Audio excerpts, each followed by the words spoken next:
Çocuklar ihlas. Tamam mı? Tamam. Peki biz programımıza hemen geçelim. Sizler de biraz bekletin.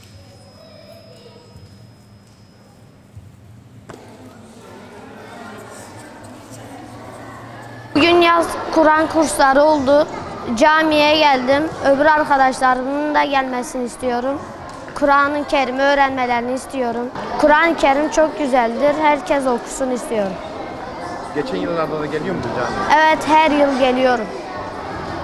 Peki nasıl camide Kur'an-ı Kerim öğrenmek, bir arkadaşlarla bir araya gelmek? Çok eğlenceli, çok güzel. Öyle daha güzel öğreniyorum. Tek olduğunda sıkılıyorum. Arkadaşlarımla daha iyi öğreniyorum. Bütün arkadaşlarımın gelmesini istiyorum. İyi ki zaten tatil. Bütün arkadaşlarım gelsin istiyorum. Kur'an kursu geldiğiniz için herkese çok teşekkür ederiz. Kur'an kursu çok güzel. Mahallede gezmek yerine gelip Kur'an kursu öğreniyoruz. Hem de dinimizi öğreniyoruz.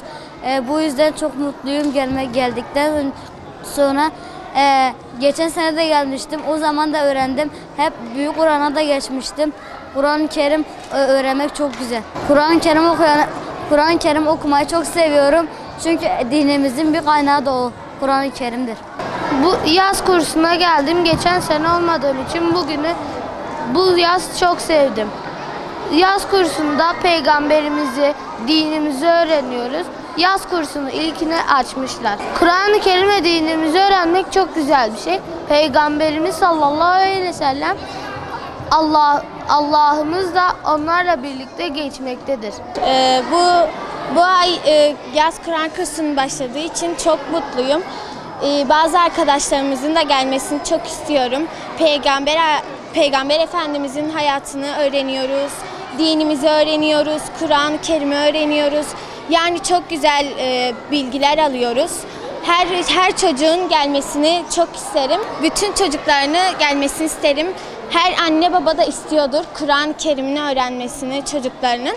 Dinimizi öğrenmemizin gerektiğini duyuyorum. Çünkü Peygamber Efendimiz sallallahu aleyhi ve sellem bunu çok istemiştir. Kur'an-ı Kerim'de böyle ahlaklar öğreneceğimizi öğrendim. Kur'an kursunun açılmasını dört gözle bekliyorduk. Açıldığı için çok mutluyuz. Bugün açılış törenimiz var. Bütün herkesin gelmesini isteriz. Burada yeni şeyler öğreniyoruz. Güzel bir yer. Heyecanla geliyoruz. Sabah uyanıyoruz, hazırlanıyoruz. Mutlu bir şekilde geliyoruz, mutlu bir şekilde gidiyoruz. Hayatımız için bu da iyi bir şey. Gelmenizi tavsiye ederim. Mutlu oluyoruz. Kur'an-ı Kerim öğrenmeliyiz çünkü hem Allah seviyor hem bizim için iyi. Yani herkesin öğrenmesi gerekiyor bence. Kur'an-ı Kerim sayesinde kendi kötü huylarımızı düzeltebiliriz ve Peygamberimize, Allah'ımıza daha yakın olabiliyoruz. Ben Kur'an kursuna gelmesini çok bekliyordum. Çok güzel. Burada dinimizi öğreniyoruz. Çok güzel etkinlikler yapıyoruz. Hocalarımız çok iyi davranıyor. Kur'an'ı çok seviyoruz. Hep annemiz bizi buraya gönderiyor. Çok güzel oluyor. Babam da burayı çok seviyor. İnsanlar buraya gelsin. Çok güzel bir yer. Bizi eğlendiriyor. Her yaz ben buraya geliyorum. 4 senedir Kur'an kursuna geliyorum. Daha okullar kapanmadan önce Kur'an kursuna gitmeyi dört gözle bekliyordum. Annem babam da çok istiyor Kur'an'a geçmemi. Dinimizle ilgili şeyleri çok merak sarıyorum. Hep Kur'an'a geçmek istemişimdir. Çok da merak salmışımdır. Kur'an kursunda çok farklı şeyler öğrendim.